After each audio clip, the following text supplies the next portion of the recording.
नमस्कार। आज सबसे पहले मैं आपका हिंदी व्याकरण से विराम चिन्ह लेकर के आया हूं, जो आपको सरल और सटीक तरीका में समझाने जा रहा हूं। आप जानते हो कि विराम चिन्ह होता क्या है। विराम चिन्ह लिखते समय हम जिन चिन्हों का प्रयोग करते हैं वह विराम चिन्ह होता है। विराम चिन्ह होते कितने प्रकार के हैं, सबसे पहले हम उसे जानेंगे। विराम चिन्ह होते कितने प्रकार के हैं? तो विराम चिन्ह निम्नलिखित 20 प्रकार के होते हैं। कितने प्रकार के होते हैं? 20 प्रकार के होते हैं। तो आज हम उस 20 में से 10 चिन्ह का ही जिक्र करने जा रहे हैं। जो पहला आपका आता है फिर पूर्ण विराम चिन्ह। क्या आता है? पूर्ण विराम चिन्ह, जो आपका यहां दर्शाया गया है। पूर्ण विराम चिन्ह कब दर्शाया जाता है? हम कोई भी वाक्य लिखते हैं और जब उसका अंत होता है तो वहां पूर्ण विराम देते हैं। जिस चिन्ह का प्रयोग करते हैं उसी को हम पूर्ण विराम कहते हैं। जैसे यहां दर्शाया हुआ है, यही आपका पूर्ण विराम है। दूसरा, अल्प विराम चिन्ह।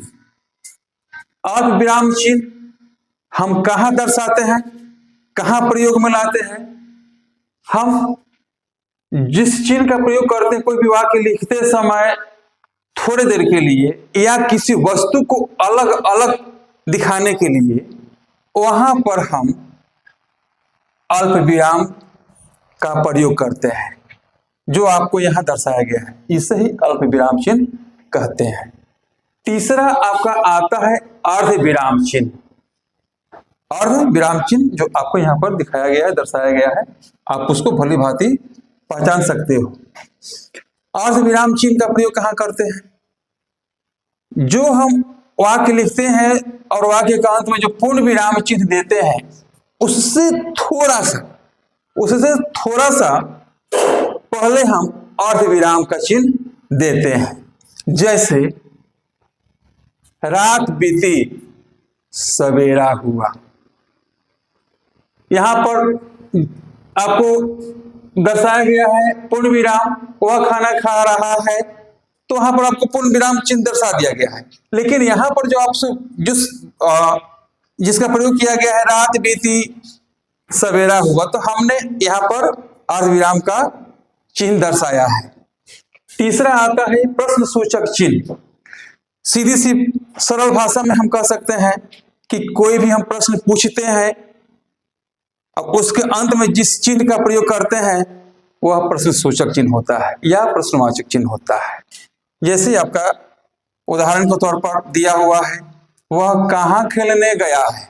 कहां जो है वो प्रश्न कर रहा है, तो वाक्य का अंत में कहां का प्रयोग किया गया है, तो वाक्य का अंत में प्रश्न सूचक चिन्ह लग गया। इसी को ही हम कहते हैं प्रश्न सूचक या प्रश्नवाचक चिन्ह।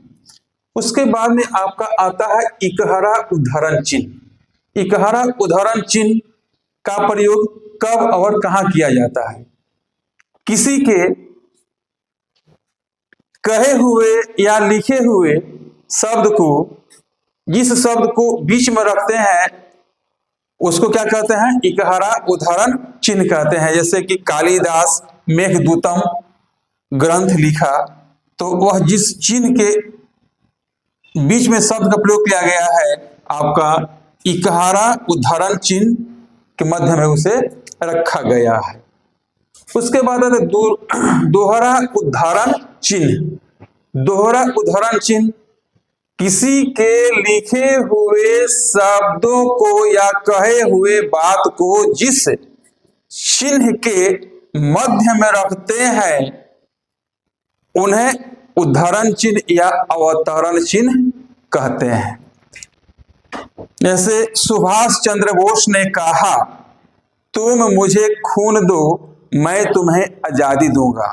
तो सुभाष चंद्र बोस ने क्या कहा था? तुम मुझे खून दो मैं तुम्हें आजादी दूंगा। तो उनकी कहे हुए बातों को अवतरण चिन्ह के मध्य में रखा गया है।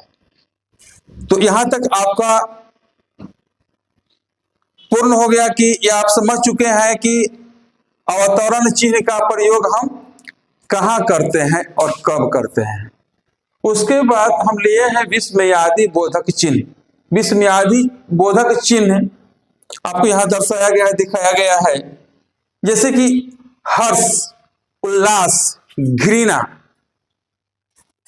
जहां पर प्रकट होता है, दिखता है, वहां पर आपका विस्मयादि बोधक चिन्ह का प्रयोग करते हैं। जैसे वाह,